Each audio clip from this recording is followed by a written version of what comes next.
E pessoal, boa noite. Se hoje não tivermos novas trollagens do Instagram, estaremos funcionando aqui no nosso Party Night semanal. Então é isso, acho que rolou. Se a Lili entrou, meu tio entrou também, então tá rolando. Boa noite. Tudo bem, tio Oscar? Um beijo. Gente, esse é o nosso 11º encontro. Nossa, 11ª vez que a gente tá aqui conversando. É uma conversa que é para ser semanal, uma conversa para ser acessível, sobre temas associados a cuidado paliativo, necessariamente também, não somente com profissionais especialistas em cuidado paliativo, mas também com outros profissionais que circulem em temas que sejam correlatos a cuidado paliativo. A gente tem tentado fazer semanalmente esse encontro e promover uma conversa, seja para pacientes, para familiares, seja também para profissionais da saúde, para estudantes, seja para pessoas que querem se informar em boas práticas associadas à saúde e associadas a cuidados paliativos. Vocês são todos bem-vindos. Nossa conversa hoje é com a Lisandra. A Lisandra já está aqui. Deixa eu ver se eu consigo chamá-la. Acho que hoje vai dar certinho. Estou torcendo para dar super certo. Acho que a Lisandra vai conseguir entrar também. Se for falar da Lisandra aqui, gente, é um currículo de todo tamanho, tão grande. Lisandra! Olá! Boa noite. Funcionou, deu certo. Hoje deu certo. Tá vendo? Isso é tão fácil de fazer que até eu consigo fazer, menina. Não tem mistério, não. Tá vendo só? Prazer te ver. Faz tanto tempo que a gente não se vê de perto, né? Pois é. Prazer. Vou apresentar quem é você aqui também, mas muito mais hoje também, hoje é dia da eleição da NCP, né? Isso, e você faz parte da chapa, não posso deixar de falar isso. Você como representante não só dos cuidados paliativos, mas da GO dentro de cuidado paliativo dentro da GO, isso é bastante inovação. Lisandra, obrigada por aceitar o convite. Eu estou fazendo de um ambiente totalmente diferente, eu estou cheia de papelzinho aqui, não estou em casa, mas a gente vai conversar e eu estou muito feliz de você estar aqui com a gente. O prazer é todo meu, viu? Estou muito feliz de estar aqui também, Carol. Imagina, é muito bom te ver, muito bom ouvir sempre o que você tem para falar. Lisandra é esse doce de pessoa que vocês estão vendo, gente. A Lisandra, ela é livre docente da Faculdade de Medicina da USP. Ela é professora, se faltar alguma coisa, você me ajuda, viu? Ela é professora da Faculdade de Medicina do Einstein, é isso mesmo? Isso mesmo. Especialista em medicina fetal e cirurgia fetal. A Lisandra fez uma especialização na França, antes da gente se conhecer na nossa especialização de cuidados paliativos, não é isso? Isso, exatamente, em 2006. Faz uns aninhos. Já faz tempo, né?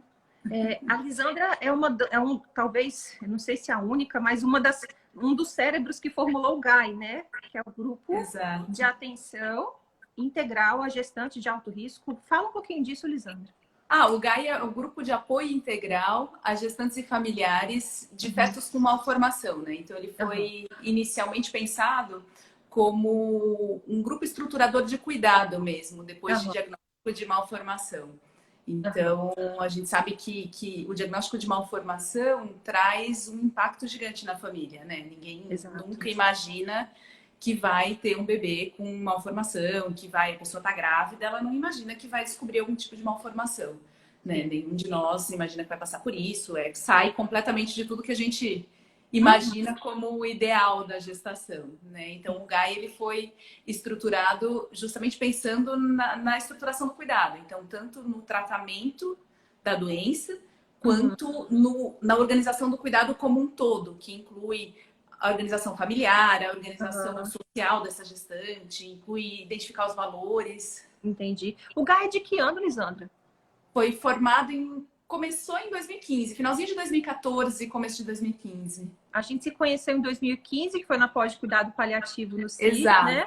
Então, além disso, a Lisandra, ela é especialista em cuidado paliativo. Atualmente, a Lisandra também é orientadora da pós-graduação da USP, da parte de gineco-obstetrícia. E você está coordenando um serviço atualmente de medicina fetal e cirurgia fetal, o serviço da CEPACO, é isso mesmo? Isso, no Hospital CEPACO, exatamente, que é um hospital terciário aqui em São Paulo. Falei tudo, né? Você falou tudo. Essa mesma estrutura de cuidado a gente tem no Hospital CEPACO também, que é um hospital terciário aqui em São Paulo. Perfeito. Eu tô sem meu computador, que é minha cola, então assim, eu tô no papel. Eu tô no meu lugar de férias. Tá maravilhoso. Tá ótimo. Eu tô aqui no papelzinho, na colinha, com o seu currículo aqui. Maravilha. Lisandra, mas tirando a parte profissional, eu conheço um pouquinho de você, mas fala quem é a Lisandra, essa menina sorridente, simples, acessível, cheia de conhecimento, que a gente conhece aqui, mas quem é a Lisandra quando tirando a parte de trabalho? É, pergunta difícil, né, Carol? Acho que se definir assim numa frase é algo praticamente impossível, mas eu sou uma pessoa que, enfim, sou mulher, mãe, né, médica, sou uma pessoa que gosta sempre de pensar formas melhores de fazer a cada dia o que eu faço. Então, eu adoro o que eu faço na minha profissão, eu adoro minha família. Então, eu gosto muito de pensar como é o melhor jeito de fazer aquilo que eu estou fazendo, né? Então, eu acho que muito dessa história do Guy, né, que foi justamente a trazer o conceito de cuidados paliativos para a medicina fetal, foi bastante inovador nesse sentido, né? Foi pensando formas como a gente pode melhorar, né? Como que a gente pode dar um cuidado melhor, como que a gente pode trazer melhorias para uma situação tão dramática que é ter um filho com malformação. Então, enfim, é isso. Gosto de nadar, gosto de ler, adoro viajar, apesar de atualmente bem menos, né? Ninguém está viajando mais, então a gente está muito mais na base aqui em São Paulo. Então... Isso é verdade. Lisandra, obrigada. Só para a gente começar a nossa conversa, então, a gente sempre fala um pouco do que é cuidado paliativo. Cuidado paliativo é uma abordagem para pessoas, seja ela pessoas, gente grande, gente pequena, que tenham doença que ameaça a continuidade da vida, e essa assistência para a pessoa e para o familiar dela, né? E o nosso olho é um olho treinado para entender o sofrimento físico, psicológico, social e espiritual que a doença traz. Ponto. Esse é o conceito de cuidado paliativo. Vamos casar isso com o que é a gestação de alto risco, a malformação fetal. Como é que isso funciona, Lisandra? Então, na verdade, o conceito é exatamente o mesmo, né? A gente tem uma situação que atinge uma pessoa, na verdade, que atinge sempre duas pessoas, né? Em obstetrícia, a gente cuida de duas pessoas, então atinge o feto quando é uma malformação, atinge a mãe, a mulher, quando é uma intercorrência da gestação, né? Quando é algum alto risco da gestação, alguma situação de maior risco para a gestante, existem essas situações também, que a gestante tem um risco grande, né? Um dos exemplos é uma situação grave de pré-eclâmpsia, de aumento da pressão, alguns aumentos de pressão grave. Então, sempre que existe essa situação que ameaça, nessa situação ameaçadora, nós temos... isso vai gerar na família um sofrimento. Isso pode gerar no feto, né, um sofrimento em termos até de um processo doloroso no feto, dependendo da malformação. Então, a maioria das malformações não causa nenhuma repercussão em termos de dor fetal, né? A gente sabe que a maior parte das malformações não causa dor fetal, mas algumas podem causar. Então, isso é algo que a gente precisa pensar, precisa avaliar. Então, pode causar, pensando como um todo, né? Pode causar um tipo de dor física mesmo, tanto no feto quanto na gestante, dependendo da situação, né? Algumas gestantes vão desenvolver um aumento do líquido amniótico muito grande, vão ter polidrâmio, que polidrâmio é uma situação na qual o líquido amniótico aumenta muito. Isso pode causar bastante desconforto, né? Algumas vezes pode até precisar drenar esse líquido. Então, essa parte física, o tratamento da criança, o tratamento da mãe, isso tudo vai ser olhado.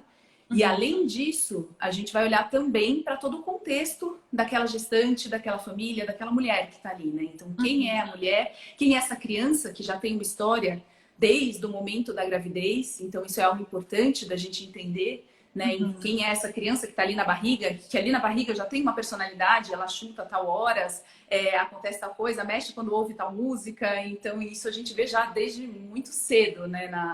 Na gestação. Então, a gente vai entender quem é essa criança, quem é essa mulher, quais são os valores dessa família, o que é importante para aquela família, né?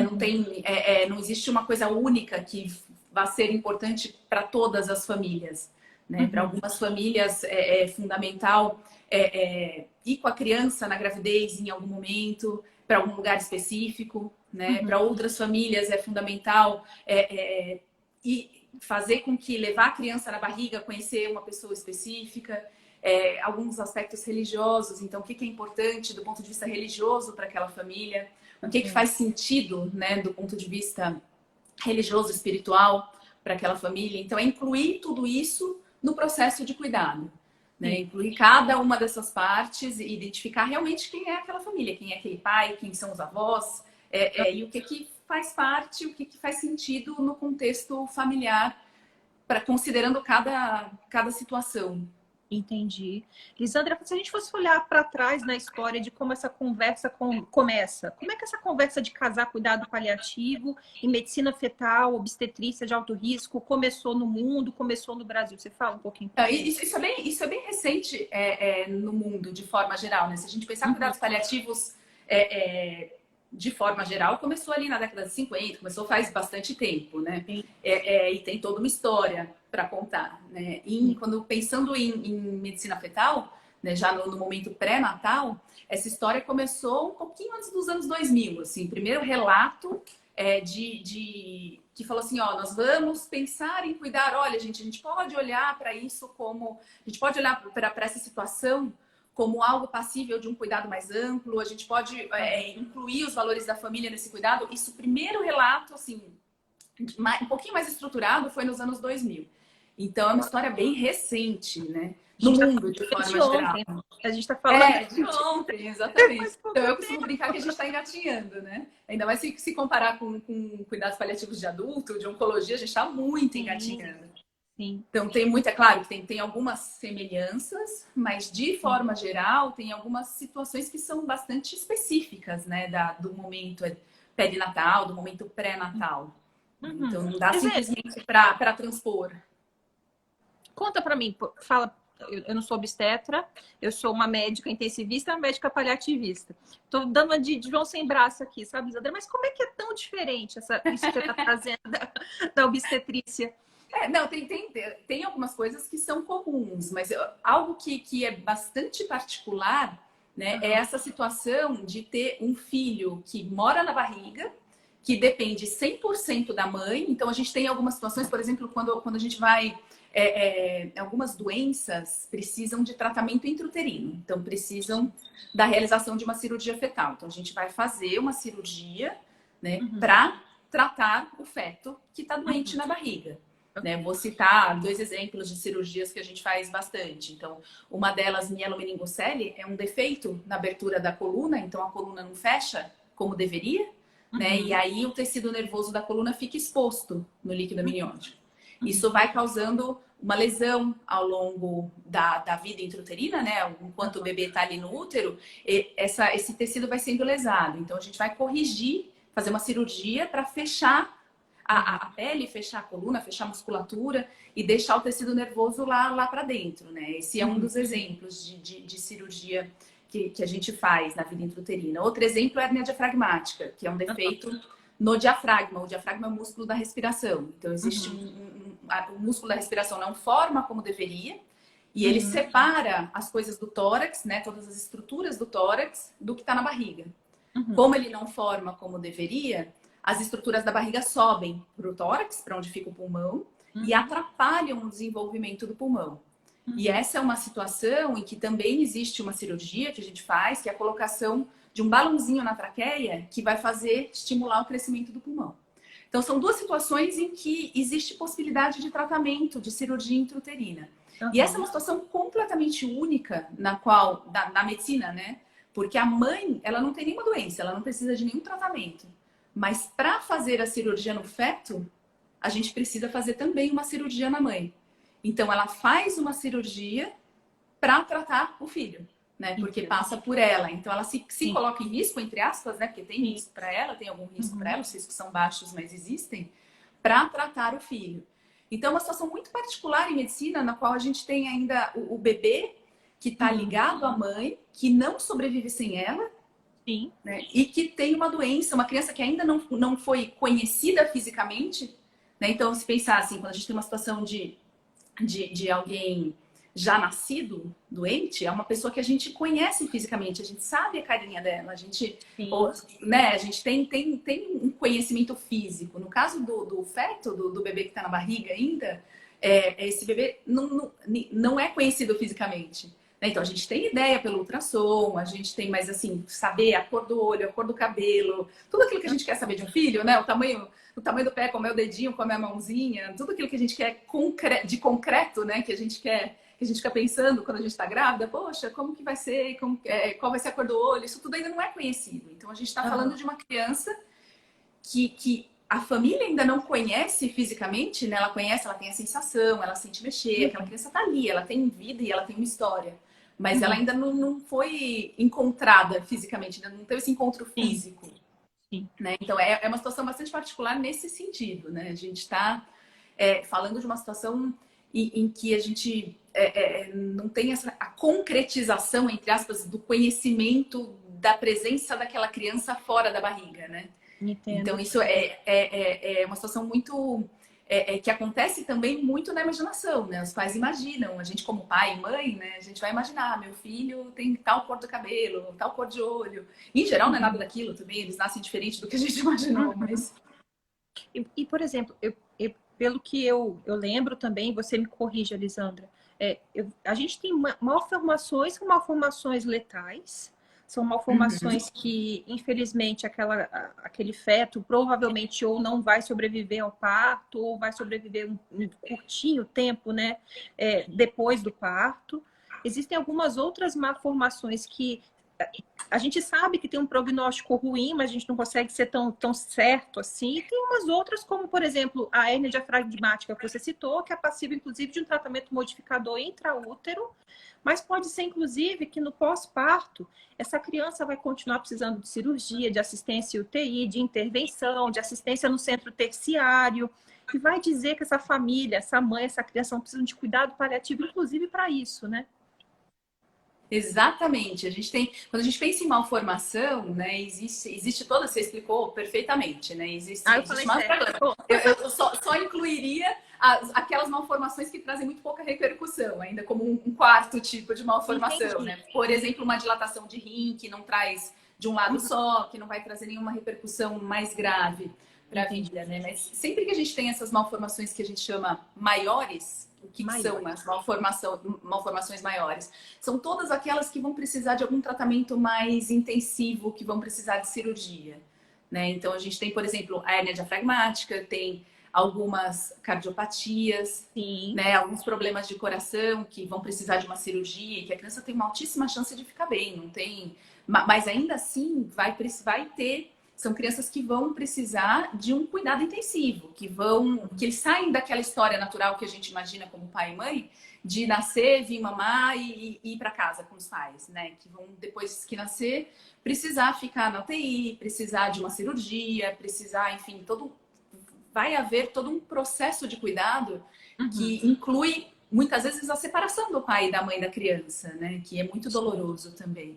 E aquelas malformações mais graves, né? Aquelas que são letais, que a gente chama, enfim, de letais, que um dos grandes exemplos são aqueles fetos com anencefalia. Né? A anencefalia é uma não formação da calota craniana como devia, e aí o tecido cerebral, ele é, entre aspas, reabsorvido, né? A gente não tem um sistema cerebral, o cérebro não se desenvolve como deveria. Né? E nesses casos, nessas crianças com anencefalia, elas têm um tempo muito curto de vida, infelizmente. Né? Não tem uma possibilidade de sobrevida a longo prazo. Então, existe toda essa gama, né, de malformações.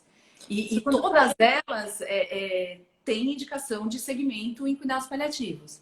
Né? Justamente porque todas elas entram nessa definição de que elas trazem uma ameaça à vida, né? Quando a gente tem necessidade de uma cirurgia, por mais que a gente saiba que a sobrevida é alta, existe uma ameaça à vida, sai fora do que a gente gostaria, né? Daquela criança que vai nascer, vai para casa e não vai ter nenhuma intervenção. E todas elas trazem sofrimento, né? Tem um potencial sofrimento para a família, da separação com a criança, né? Um sofrimento espiritual, que a gente chama, né, de se questionar. Isso é uma coisa muito comum das famílias trazerem, né? Poxa, por que comigo, né? Por que eu que faço tudo... Poxa, faço tudo certo, sigo tudo que tem que ser seguido do ponto de vista religioso, por que comigo e não, enfim, com uma outra pessoa que não segue como deveria, muitas vezes não queria o filho, né? E tem um filho saudável, né? Então, são questionamentos que a família traz, né? Um outro ponto importante que a gente trabalha muito com as famílias é a comunicação com os irmãos, né? Que é algo muito difícil, muito delicado para as famílias, né? Porque contar e preparar um irmão que está em casa, que às vezes tem 6, 8, 10 anos, para o irmão que contar que o irmão que vai nascer tem uma doença que ameaça a vida, vai precisar ficar internado, não vai ser igual o irmão do amiguinho que vai para casa, né? Vai precisar ficar internado, tem uma doença mais grave, é muito difícil para os pais, né? Acho que nós como pais, a gente quer evitar a todo custo o sofrimento dos filhos, né? Imagina. Então, da mesma forma que existe um sofrimento dos pais pela doença da criança, existe também um sofrimento pela necessidade de comunicação com o outro irmão, né? Como que eu vou contar para o meu filho que o irmão não vai para casa? Como que eu vou preparar ele para ir conhecer o irmão na UTI, né? Ou, muitas vezes, como que eu vou contar que esse irmão tem uma chance grande de não sobreviver no caso das doenças letais, né? Então, são situações muito, muito complexas. Certamente, eu acho que se você é um pai e mãe e está vivendo essa situação, ter uma equipe que te abrace, te dê esse tipo de suporte, faz uma bela diferença, né, Lisandra? Não, faz toda a diferença do mundo, né? E aí você falou a palavra mágica, que é equipe, né? A gente trabalha em equipe, né? Então, eu costumo pensar em equipe, né, como se a gente tivesse fotografias. Então, imagina uma cena, né, e que cada membro da equipe, que tem profissões diferentes, então em que a gente trabalha em equipe multiprofissional, então médicos e médicos obstetras e neonatologistas, que já são duas profissões diferentes, né, de formação, psicólogas, assistente social, enfermagem, fisioterapeuta. Então, assim, quanto mais gente a gente puder, quanto mais profissões a gente puder ter nessa equipe, melhor. Né? E equipe, eu costumo... É como se a gente tivesse uma paisagem e cada membro da equipe tem uma fotografia diferente dessa paisagem. Então, juntando tudo, a gente consegue perceber a paisagem. Né? Um cenário e aí completo, a gente, né? exato. E assim, trabalhar em equipe é tudo de bom e também é um super desafio. Porque quando a gente olha pessoas com fotografias diferentes, né? A gente pode olhar e falar, poxa, não, a cena é assim. Aí tem uma outra pessoa que está fotografando de um outro ângulo que vai falar, não, a cena não é do jeito que você está vendo, é do jeito que eu estou vendo. Né? Então, o grande desafio é a gente juntar todas as fotografias para a gente conseguir chegar o mais perto possível desse panorama, dessa paisagem. Né? E aí a gente vai ter o panorama como um todo daquela família, daquela situação, daqueles valores, né? Entendi. Lisandra, até chamando para o que é o GAI. O GAI, vocês atuam... Atualmente, a equipe de vocês é composta por quais especialistas ou quais profissões associadas à saúde?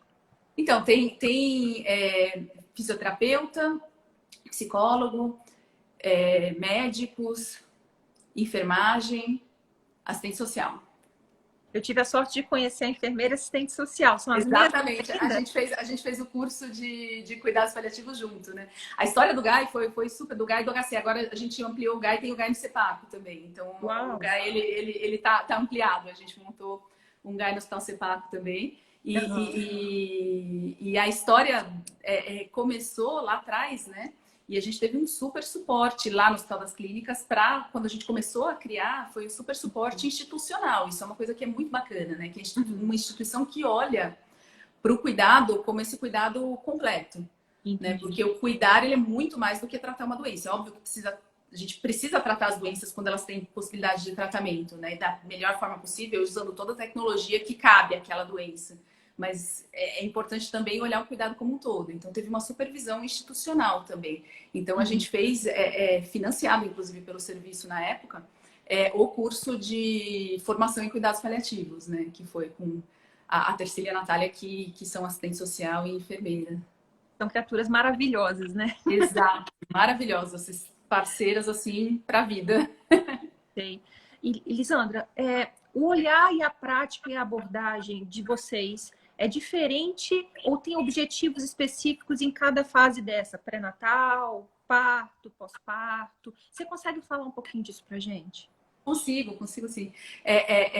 Então, o olhar, a gente, inclusive, criou um modelo de atendimento, né? Foi o primeiro modelo dessa forma estruturado, descrito, foi o objetivo da minha tese de livre docência. Acontece. Teve um acidente. Acontece.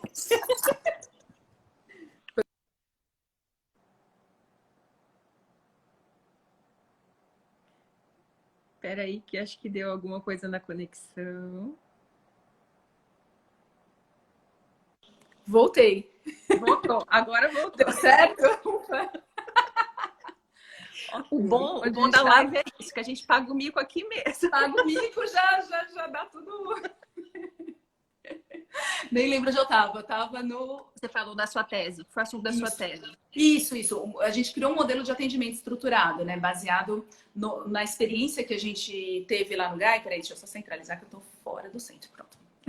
Baseado na experiência que a gente teve depois da criação do GAI, a gente criou uma proposta de modelo de atendimento, né? Porque o que a gente percebeu? Justamente que o que a gente tem por objetivos, ele vai sendo modificado ao longo do tempo, né? Claro que o modelo de atendimento não é uma coisa fixa, é algo que a gente vai adaptando a cada família. Mas, assim, o objetivo inicial é a gente conhecer a família, né? Então, no primeiro momento, a família não nos conhece, né? E nós não conhecemos a família. Então, a gente precisa se conhecer. Então, entender, primeiro, qual é a compreensão da família em relação à doença do feto, o que a gente tem de avaliação de prognóstico. Então, isso é um ponto importante, né? Sempre para preparar o cuidado, a gente precisa avaliar muito bem o prognóstico, qual é a doença daquele feto, daquele bebê, e como que a gente vai planejar o segmento em conjunto com a família. E a visão do quais são as chances, né? Exatamente. Como que os pais entendem esse prognóstico, né? Quais as chances de sobrevida? Se é uma criança que tem um risco de ter sequela neurológica, de ter atraso de desenvolvimento, como trabalhar isso com os pais, é importante. Então, nesse primeiro momento, é um momento de conhecimento, né? Então, a gente está entendendo e a família está nos conhecendo, né? Para a gente entender qual é o panorama dessa família, né? Quais são os valores dessa família, o que é importante, quem dá suporte, né? Quem que é a fonte de suporte para aquela família. Então, assim, a gente tem os dois, o pai e a mãe, né? E quem mais está dando suporte para aquele pai, para aquela mãe, como que isso acontece na família? Às vezes é uma avó, né, que dá suporte, às vezes é um tio, às vezes é alguém de fora da família, irmã. Então, quem são as pessoas? Essa primeira entrevista é o médico sozinho ou é o médico mais alguém? Como é que funciona, Gui? A gente sempre tenta trabalhar em 2 profissionais, tá? Isso, claro, nem sempre é possível, mas idealmente a gente sempre trabalha em 2 profissionais. Não é nada fixo, então não necessariamente é o médico ou o enfermeiro ou o assistente social, mas a gente sempre tenta se dividir que 2 profissionais trabalhem com essa família. Algumas famílias têm demandas específicas, então assim, se tem uma demanda médica mais importante, a gente agenda uma consulta em conjunto com um médico presente. Se tem uma demanda psicológica mais forte, a gente agenda com a psicóloga presente. Então, a gente vai alinhando de acordo com as demandas de cada família. E se a depender, às vezes, do perfil da doença, dessa má formação também, isso demanda, às vezes, maior frequência, um perfil de atendimento mais individualizado, tem alguma diferença? Tem. Dependendo do perfil da doença, o segmento tem que ser mais aproximado, né? E dependendo do perfil da família também. Quando a família tem alguma necessidade de discutir mais vezes, de uma família que está precisando de mais apoio presencial, a gente vai também atender mais frequentemente, né? Mais a miúde, né? Isso. Isso é o desenho da parte pré-natal. Isso é o começo da parte pré-natal. Entendi. Porque aí que a gente. Aí continuando, né? Então, esse primeiro momento de conhecer, né? Depois, a gente já conhecendo, já entendendo os valores da família, a gente vai começar a preparar o cuidado, inclusive o momento do parto, né? E período pós-natal. Então, esse preparo do cuidado, ele vai considerar também a doença da criança, né? A possibilidade ou não de tratamentos, né? Então, quais são os tratamentos que vão ser oferecidos, e vai considerar o contexto de todos os outros fatores psicológicos, espirituais. Então, por exemplo, para algumas famílias vai ser importante nessa estruturação de cuidado, no momento do parto, realização de batismo. Isso é uma demanda de muitas famílias. Então, a gente vai organizar o batismo no momento do parto. Deixa eu Ou só algum fazer, ritual, alguma deixa eu só bênção. fazer uma pergunta antes disso. Tá.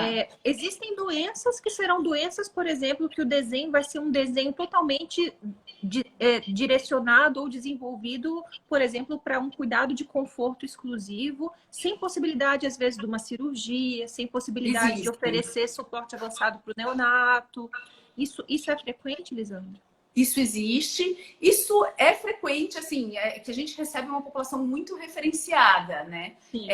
Mas isso é relativamente frequente, não é o mais frequente é a gente seguir doenças que tem, é uma possibilidade de tratamento, mas também existem doenças, por exemplo, uma criança com agenesia renal bilateral, a criança não tem nenhum dos dois rins, então ela não tem a capacidade de funcionamento do rim, né? Porque o rim não está lá.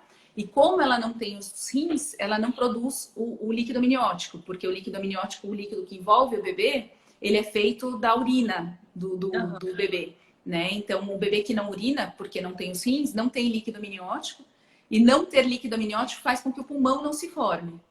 Então, é uma criança que quando nasce, ela não tem nem o rim, tem a genesia renal, e nem o pulmão funcionando.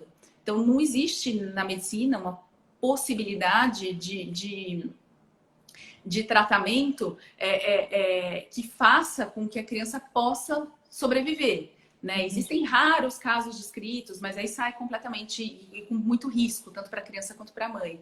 Né? Então, isso tudo sempre discutido com os pais. Então, muitos pais, nessa situação, eles escolhem ter o contato com a criança, o maior contato possível, né? E não usar justamente medidas de suporte artificial, não usar nenhuma medida mais agressiva que não tem um potencial benefício, né? Não são medidas que vão funcionar nessa situação específica e que vão trazer sofrimento para a criança.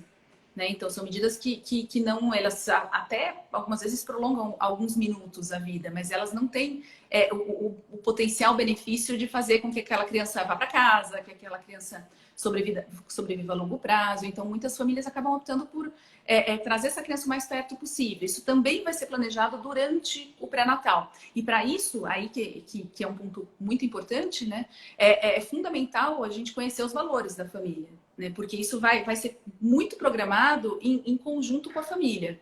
Né? Então, e aí a gente pode sim programar, essa criança nasce, vai para o colo dos pais e vai ser cuidada no colo dos pais, né? O tempo que ela viver. Então, que vai ser o tempo dela, né? Vai ser o tempo dela e ela vai ter o máximo de conforto possível, porque ela vai estar no melhor lugar do mundo para estar, que é o colo da mãe, né? Então, para essas crianças, inclusive, se a gente parte para uma estratégia conservadora de limitação de suporte avançado e cuidado paliativo exclusivo, ou colocar em suporte avançado, a sobrevida é a mesma, não é?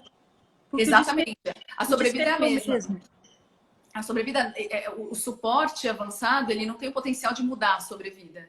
Né? Então, por isso, a imensa maioria das famílias acaba escolhendo ficar com essa criança no colo, né? E cuidar dessa criança, e isso é muito importante, não é porque não vai ser usado o suporte avançado que a criança não vai ser cuidada, pelo contrário, ela vai ser muito cuidada, né? E vai ser cuidada no colo dos pais, num ambiente protetor para ela, e permitindo o contato entre eles, né? Permitindo que os pais conheçam o filho e tenham esse contato o máximo possível. Nesse sentido, tem um estudo interessante de uma autora que chama Kucora. É uma autora americana, e eles randomizaram. O que é isso? Eles criaram 2 grupos, né? Um dos grupos, no âmbito perinatal, um dos grupos teve uma consulta de cuidados paliativos no período pré-natal e o outro grupo não teve. Okay. E aí eles estavam interessados em olhar qual foi o desfecho a longo prazo. Então, segmento da criança a longo prazo e também satisfação dos pais e contato com os pais, né? E o que eles viram, né? Aquele grupo que teve a consulta de cuidados paliativos no período pré-natal, mais frequentemente as famílias optaram por as crianças irem para o colo dos pais, ficarem ali com os pais o máximo de tempo possível e serem cuidadas ali. O grupo que não teve, mais frequentemente optou por medida de suporte avançado, UTI, E ao final de 2 meses, nenhuma das crianças estava com vida. Então, os 2 grupos foram exatamente idênticos em relação à sobrevida global. Né? Então, isso é uma coisa que ainda em perinatologia existem poucos estudos assim, né? Como eu disse, a gente está engatinhando, né? Uhum. Mas é interessante a gente ver que isso traz para a gente essa mesma ideia e corrobora essa ideia de que para essas doenças específicas, não para todas, tá? Mas para essas doenças específicas, o uso de suporte avançado não parece modificar a história a longo prazo, né? Sobrevida. Então, parece fazer sentido, inclusive, né? exatamente. E as crianças de famílias que tiveram essa consulta no período pré-natal, elas muito mais frequentemente, os pais estavam mais satisfeitos com o contato, os pais puderam conhecer a criança, não tiveram aquela sensação do filho que nasce e vai para UTI, e mães que existem, né, essas situações, infelizmente, mães que nunca tiveram a oportunidade de pegar o filho no colo. Né? Então, são situações muito importantes, né, de serem trabalhadas.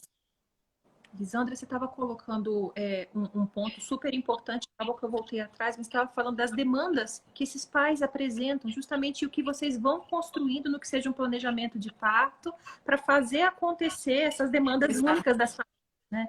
Exatamente. Então, a gente vai construindo ao longo das consultas no pré-natal o plano de parto. O plano de parto ele é um documento, né, que é usado para que a mulher fale o que ela deseja, entre aspas, no momento do parto, né? E a gente usa esse documento e a construção deles para colocar todo tipo de demanda das famílias. Então, tudo que as famílias podem pensar que é importante. Né? A gente constrói um plano de parto específico de cuidado daquela criança que tem algum tipo de malformação. Então, assim, quando possível, a família quer a realização do batismo, ou alguma bênção, alguma música. Tem famílias que querem colocar uma música especial no momento do parto.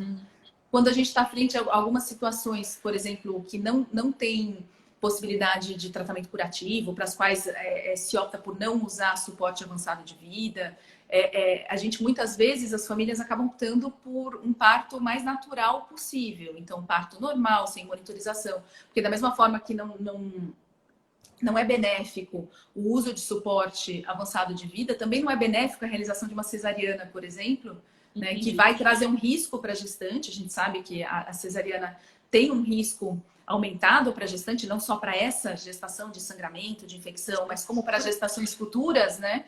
E sendo que é um procedimento que não vai trazer benefício para a criança, né? Então, muitas famílias optam por um parto normal, um parto sem monitorização fetal, né? Então, são opções, são caminhos que podem ser seguidos. Né? Então, isso tudo vai ser construído em conjunto com a família e considerando, claro, o tipo de doença que a criança tem. Né? Alguns pais, a gente vai conversar também com os pais sobre pegar no colo logo que nascer, né? Então, como vai ser isso? Ou sobre não pegar no colo, que é muito difícil também. Então, algumas crianças vão precisar de suporte avançado de vida e de UTI logo depois do parto. Então, como preparar os pais no cenário também, né? Que não é fácil. Então, tudo isso vai sendo construído ao longo de todas dessas consultas pré-natais, né? O tipo de parto, a via de parto. Isso também é importante que a gente construa em conjunto com a equipe de neonatologia. Né? É muito importante que o neonatologista participe dessa construção, porque também para entregar o cuidado que foi planejado com os pais, né? E como é que funciona, por exemplo, ser uma equipe de plantão na maternidade? Você vai por exemplo, vocês fazem tudo isso de maneira desenhada, programada no pré-natal e às vezes a parturiente ou então na hora, não sei, eu nunca tive filho, né? Então pode ser que eu fale alguma coisa aqui. Mas você entra e você vai para o plantão e está lá o plantonista. É gerado um documento, isso fica acessível. É gerado um documento, então esse documento, o plano de parto, ele é um documento escrito, né? Então tá tudo escrito ali. Né? Só que não adianta a gente gerar o documento e não comunicar a equipe. Né? Okay. Então, idealmente, toda a equipe de plantonistas e das pessoas que trabalham ali na maternidade tem que conhecer esse documento, tem que saber que ele existe, né? Tem que saber que as pacientes podem chegar com ele. Né? Então, isso é muito importante, o alinhamento com a equipe de plantão. E é interessante porque, assim, lá atrás, quando a gente começou a pensar no modelo do GAI, né? É um hospital de plantão, que as pessoas dão plantões, né? E que as pacientes chegam em momentos de plantão, que muitas vezes não tem uma equipe, alguém da equipe do GAI lá, né? E lá atrás a gente se preocupou muito, poxa, será que os plantonistas, que a equipe de plantão vai se sentir mal da chegada desse documento? E, enfim, como vai ser isso, né? E uma coisa que a gente percebeu é que para quem está de plantão é muito bom a paciente que chega com um documento escrito. Por quê? Porque quando a gente está de plantão, chegar uma paciente que está numa situação estressante, muitas vezes com dor, né? Ela está em trabalho de parto, por exemplo, que está preocupada, a família está toda preocupada. Aquele não é o momento ideal para você conhecer. Não é o momento ideal, não é o momento possível de você conhecer profundamente a família. Né? Então, quando essa família chega com algo que já foi construído e que foi construído, o plano de parto, ele muitas vezes é construído em conjunto com a equipe de plantão, o modelo dele, né? Que foi construído e que a equipe de plantão participou da construção do modelo e que tem ali falando quem é aquela família, o que foi construído durante o pré-natal de possibilidades, quais são os desejos daquela família no momento do parto. Isso ajuda bastante, né? Perfeito. E aí um outro ponto importante é que assim, o plano de parto ele não é um documento fixo que é aquele pronto, né? Tem decisões que vão sendo tomadas ali durante o segmento. Então, ele é como se fosse... eu gosto de imaginar ele como um guia, né? Então, existe um guia que é construído e aí, de acordo com a resposta da mulher ao trabalho de parto, de acordo com a resposta fetal, isso vai sendo conversado ao longo do trabalho de parto, né? Não é porque é uma preocupação importante das famílias, né? Fala, poxa, mas eu vou falar que eu quero isso e se eu mudar de ideia? Né? Mas pode mudar de ideia, pode mudar a qualquer momento, né? Então ele é um guia, ele é alguma coisa que foi refletida ali ao longo do pré-natal e que pode ir sendo modificado, né? Sim, entendi. Inclusive, você me dá até um exemplo que me ocorre, pode ser modificado, por exemplo, a gente conversou de ir por um parto normal, mas as coisas não estão se desenvolvendo de maneira satisfatória, isso pode virar uma cesárea? Pode virar uma cesárea e tudo bem, né? Porque está escrito. Exato. Ou, por exemplo, tem alguns pais que têm algumas doenças fetais que infelizmente evoluem para óbito fetal, né? Então o bebê morre na barriga. E aí vai ser feita a indução do parto. E essa é uma situação muito dificílima, né? E muitos pais falam assim, não, eu não quero ver o bebê, não quero ver meu filho morto. Pode causar uma sensação ruim para alguns pais. E muitos deles, na verdade, a imensa maioria deles, quando chega no momento do parto, falam, não, eu quero ver, quero conhecer meu filho, quero pegar no colo. Então, são mudanças que podem acontecer, né? E que é saudável que aconteçam. Entendo. Até do ponto de vista prático, deixa eu fazer uma pergunta curiosa. Como é que funciona a questão de registro fotográfico nessas situações, Lisandra? Como é que vocês trabalham isso? Então, o registro fotográfico é importantíssimo, né? Para muitas famílias, aquele pode ser um momento único de foto do filho, né? E para outras vai ser um dos muitos momentos que a criança vai ter, mas aquele momento é muito especial. Então, a gente não trabalha em parceria com nenhum fotógrafo, por exemplo, específico, né? Mas na medida do possível, agora com o Covid isso mudou bastante, mas na medida do possível é importante, a gente autoriza e trabalha essa possibilidade de tirar fotos, né? Ou algum fotógrafo específico, ou a família tirar foto do filho, tirar foto do ambiente, enfim, foto do pezinho. Outro ponto importante é a construção de lembranças, né? O carimbinho do pé do bebê em uma camiseta, isso é muito bacana. A mecha de cabelo do bebê. Então, são coisas que todas as famílias podem ter, né? A touca que o bebê usou. Então, são coisas, além da fotografia, né? São coisas que as famílias podem ter de lembranças daquele momento que é tão especial, né? Daquele momento do parto e do filho, e enfim, daquela situação que é extremamente especial, né? Lisandra, e pós-parto, assistência pós-natal? A gente precisa falar disso também, até porque, com certeza, essa criança, se ela sobreviver, obviamente, se não for uma má formação, letal, como a gente está falando, né? Às vezes até as letais, inclusive, elas vão sobreviver ao parto, né? Isso é uma Sim, verdade, sim, né? muitas vão sobreviver, exato. Muitas vão sobreviver e não é porque é uma formação letal que esse feto vai morrer no parto. Como é que a gente precisa olhar para essa família? Como é que a gente precisa continuar cuidando dessa criança? Ou então dessa família, dessa criança que vão estar lá no hospital terciário, dentro de uma UTI neonatal? Como é que funciona isso?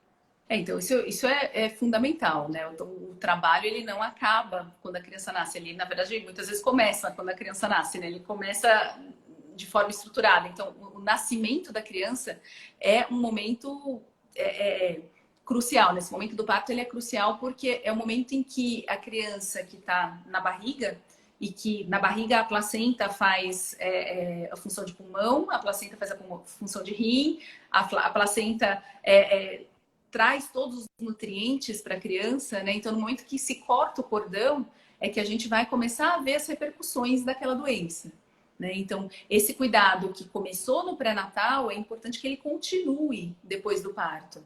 Da mesma forma, né? Então, com a estruturação, a identificação dos valores da família, que muitas vezes, já conhecendo do pré-natal, já existe uma história com aquela família, é muito mais fácil, né, do que a criança que às vezes chega transferida e vai começar aquele contato com a equipe ali, né? Então, começando do pré-natal, existe essa continuidade de cuidado. E aí, a cada momento de vida da criança, vão sendo tomadas as decisões que fazem sentido para aquela criança que tem aquela doença e que tem, enfim, aquela situação específica, né? E o cuidado, ele tem que continuar, assim, no pós-parto. Idealmente, tem algum período que vocês já acompanham essa família, se por acaso, no cenário especialmente de uma formação letal, tem algum tempo específico que vocês acabam cuidando dessa família, Lisandra? Ou isso é uma coisa não fixa? Não, isso é uma coisa não fixa, assim. O cuidado, ele vai persistir por muito tempo, né? Inclusive, quando a criança não sobrevive, ele vai persistir por um longo período, que é o período do processo de luto, né? Então, e a gente precisa pensar nesse cuidado no período do luto, né? Não é porque a criança não sobreviveu que o cuidado acaba ali. Aí o tempo é muito variável, o tempo depende muito de cada família, né? A gente sempre fica à disposição para cada família e vai identificando quais são as necessidades específicas de cada momento, né? Mas não existe um tempo fixo, falar assim, são 3 meses, são 6 meses, são 8 meses, é muito, muito variável, né? Lá no Hospital das Clínicas, a gente criou, inclusive, um programa de apoio ao luto, chama PALU, que foi criada em conjunto com a equipe da psicologia lá, e que faz atendimentos depois, quando a criança não sobrevive, né, faz atendimentos tanto individuais quanto atendimentos em grupos. Então, é um programa bem, bem estruturado, de segmento que traz... tem resultados interessantes e tem por objetivo apoiar as famílias nessa situação de luto da perda de um filho, né? Quando acontece. Entendi. Lisandra, mais ou menos eu já prevejo a tua resposta, te conhecendo enquanto obstetra e especialista em a parte de medicina fetal, como paliativista também. Mas você enxerga na prática, por exemplo, para a gente conseguir fazer uma assistência obstetrícia de alto risco, em medicina fetal, a gente precisaria ter essa abordagem de cuidado paliativo muito casada na prática? Eu enxergo e acredito absolutamente nisso. Na verdade, eu digo mais, Carol. Eu acho que para a gente fazer medicina, a gente precisa ter essa abordagem muito casada. Acho que qualquer coisa que a gente vá fazer em medicina vai trazer de individualizar as famílias. Eu não sei se cortou, deu uma travada aqui no meu... Cortou. Você consegue Cortou? repetir? Não. Consigo.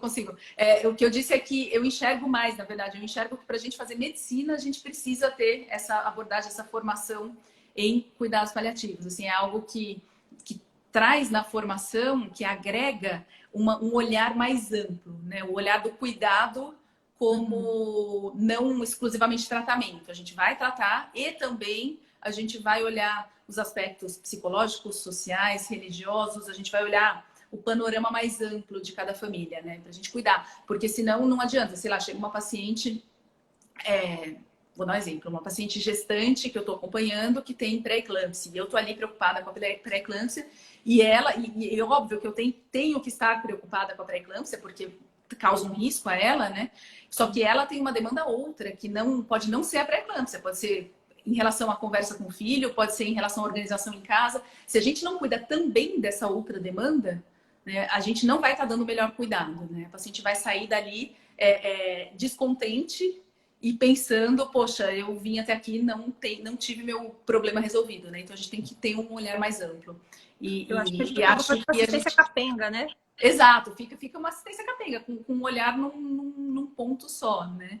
E como professora de faculdade, né? Eu sei, esse é um tema que eu sempre trago, que eu sempre discuto com os alunos, assim, eu dou aula de comunicação de más notícias, como formação de pessoas, né? Eu tive uma aluna recentemente, a gente fez um trabalho muito bacana lá no Hospital das Clínicas, em que nós treinamos toda a equipe de obstetrícia, então, em comunicação de más notícias. E foi interessante porque a gente mediu, passou um questionário antes e depois do treinamento, né, para perceber a percepção dos profissionais de saúde. São todos profissionais de saúde já treinados. O que a gente fez foi dar homogeneizar um pouco a forma de comunicar as notícias, né? E isso trouxe, que mudou de antes para depois, né? Foi que os profissionais se sentiram muito mais aptos a organizar o cuidado com a paciente e também a acolher a paciente nos momentos mais críticos, né? E isso traz um benefício gigante para o profissional e também para as pacientes. Então, isso é algo que acho que a gente tem que trazer para a faculdade, para a residência, tem que ter várias vezes por ano. Então, tem que trazer, sim, esses conceitos de cuidados paliativos para a medicina como um todo, não só para a medicina fetal, para a obstetrícia, mas para a medicina como um todo. É que em medicina fetal e obstetrícia ainda está mais engatinhando, né? Então, acho que é menos, as pessoas ainda olham com um olhar mais, nossa, por que você está falando isso, né? Então, mas a gente tem trazido, sim. Tem na formação do residente, especificamente, né? Do residente de GO, talvez, alguma coisa. Exato, não, tem que ter na residência, tem que ter na faculdade, tem que ter muitas vezes. Acho que ao longo da formação, assim, eu fui conhecer comunicação de más notícias depois de, acho que quase 12 anos, não, mais, quase 15 anos de formada, quando eu fui fazer curso de cuidados paliativos. Então, a gente faz faculdade, residência, mestrado, doutorado, só não tinha livre docência ainda, para daí entrar em contato com uma ferramenta tão importante quanto saber se comunicar, né, de uma forma mais qualificada. Então, é algo que assim, me fez falta. Eu só percebi quanta falta fazia quando eu tive contato, porque antes se a gente não tem contato, a gente não percebe a falta que faz, né? E que eu acredito que deva permear aí todo o processo de formação. Dá até uma dor no coração, né? A gente olha para trás, caramba, foram 15 anos de prática, né? 12, 13 anos, todo mundo. Como que eu pude viver sem isso, né? Por mais que eu tivesse boa intenção, podia ter sido diferente, né? Exato, exato. Lisandra, obrigada. Eu acho que é uma conversa tão rica e no final das contas a gente tem que lutar, obviamente, né, para ter cada vez mais profissionais de saúde que tenham habilidades primárias em cuidado paliativo. Eu acho que cada vez mais da nossa especialidade, falo na minha como intensivista, na sua como gineco-obstetrícia também, a gente ter desenvolvidos nos nossos pares habilidades primárias em cuidado paliativo. Imagina só que sonho, né? Não sei, daqui a algum tempo, sei lá, se para nossa geração, né? A gente acaba vendo tantos mais GAIs ou serviços estruturados no modelo como vocês desenvolveram de maneira tão brilhante. Eu acho que é inspirador. Eu só tenho que agradecer, viu? É muito gratificante mesmo. Assim, a gente, ao longo desses anos, né, que não são muitos, que foram desde 2015, são 5 anos, né, a gente teve alguns cursos que a gente organizou de formação. Quase anualmente a gente tinha cursos, agora tem o Covid, né? Mas, enfim. E a gente...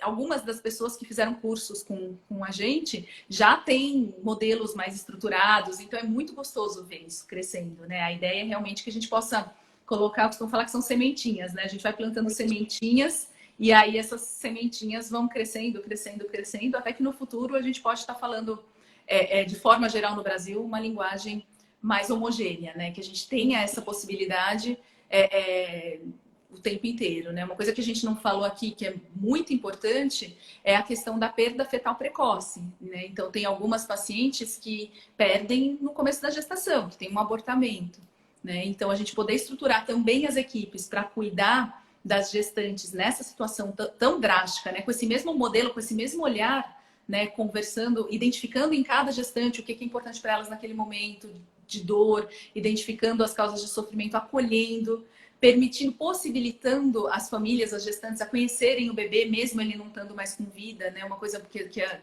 muitas famílias falam, às vezes, de perdas, que vem de alguma perda anterior, falam, poxa, eu não vi meu filho, né? Eu não vi meu filho. Então, a gente poder treinar e mostrar para todo mais que isso pode ser importante para as famílias, né? Porque historicamente isso não era considerado importante. Então, não é maldade das pessoas quando elas não pensam em perguntar isso. É simplesmente que, como não era considerado importante, acaba que a pessoa pode não pensar em perguntar, mas vai fazer toda a diferença para aquela família essa pergunta naquele momento, né? Poxa, quer ver seu filho? Quer pegar no colo? Isso possibilitar o contato com a família nesse momento de perda, contato com o filho, né, é muito importante também. Então, a gente poder aí Lisandra, colocar essa sementinha mais e mais e mais, né? e isso tem um impacto social gigantesco, eu não tenho dúvida. Sim, tem impacto social gigantesco. Até se a gente for pensar em prevalência, né, falando das perdas fetais, abortamento de primeiro trimestre, segundo trimestre, corresponde aí a 1 em cada 10 mulheres, mais ou menos, vai ter essa situação, né? Então, tem impacto social gigante. Uma formação fetal também é bem menos frequente, ainda bem, né? Mas também é relativamente frequente, né? Se a gente pensar assim, anualmente, se a gente pensar no Brasil, a gente tem aí em torno de 50, 60 mil crianças que têm malformação que nascem no Brasil todo ano. Então, é algo que precisa ser pensado, né? Não é uma coisa que acontece lá longe de vez em nunca, é algo que precisa ser pensado, né? Dessas, provavelmente, menos da metade tem uma prognóstico grave, mais ou menos essa conta, Lisandra? Essas são malformações maiores, então todas têm um potencial de vida. Lisandra? Ixi, cortou. Voltou. Entendi. Não ouvi sua pergunta, fala de novo. Eu te perguntei, você falou que são 50, 60 mil crianças ano no Brasil, mas nem todas são malformações maiores, né? Talvez metade delas ou menos. Não, essa é a estatística para malformações maiores. Uau! Essa é de malformação maior. Nossa, que dá 1,5% dos partos, família. mais ou menos. Então, é muita gente. É muita gente, tem muito impacto. Lisandra, está quase acabando o nosso tempo, né? Eu acho que você faz um trabalho maravilhoso, muitas vezes trazendo qualidade de vida numa fase final de vida para quem está começando a vida. Isso é uma coisa que a gente tem que falar, a gente tem que pensar como profissional de saúde também. E eu só tenho que te agradecer pelo espaço, pela oportunidade, pela conversa. E fica uma última pergunta: que legado você quer deixar para esse mundo? Acho que eu quero deixar o legado de um mundo com um olhar de cuidado, sabe? Não necessariamente de um tratamento específico, de uma coisa específica, mas que o cuidado envolve muito mais do que qualquer tipo de tratamento, né? Então, o legado que eu quero deixar é colocar essa sementinha em muitos lugares e que a gente possa, pouco a pouco, ir tendo esse olhar, essa percepção de cuidado na medicina como um todo. Acho que a gente tem que olhar para a medicina como um todo assim. Queria te agradecer, Carol, parabéns pelo trabalho também, que acho que essa divulgação que você faz é fundamental, né? A gente precisa divulgar o que são cuidados paliativos, precisa desmistificar, né? Ainda no Brasil, o cuidado paliativo é muito visto como algo de fim de vida, e a gente sabe que não é. Né? É um suporte e é um cuidado que envolve situações que ameaçam a vida, que são muitas em medicina, né? E elas podem muitas vezes evoluir para tratamento, para cura, e outras vezes, infelizmente, não. Mas o cuidado paliativo envolve todo o tipo de situação que ameaça a vida, né? E acho que esse trabalho que você faz de desmistificar os cuidados paliativos e de trazer para a discussão e de ampliar esse conhecimento para a sociedade como um todo é muito bacana. Imagina, Lisandra, eu fico vermelha. Obrigada. Mas eu acredito muito que a gente pode fazer as coisas chegarem de maneira mais acessível para a comunidade, para as pessoas, para o público em geral. Sim. E quanto mais a gente dissemina e tira as coisas de um patamar de tão longe, de tão fora da nossa prática, melhor para todo mundo, né? Exatamente. Fica todo mundo ganha, né? Ganha, ganha. Com certeza, com certeza. Obrigada mais uma vez. Eu vou conseguir, se a internet aqui deixar salvar essa live aqui no IGTV. Mas muito obrigada, Elisandra. Muito obrigada. Tenho certeza que você especificamente vai contribuir demais para essa nova gestão da NCP também. Estou feliz, estou arrepiada. A gente pretende fazer um trabalho muito bacana. Vai ser bom. Vai ser bom, com certeza. Cortou de novo. A gente tem uma proposta muito bacana de inclusão. Então,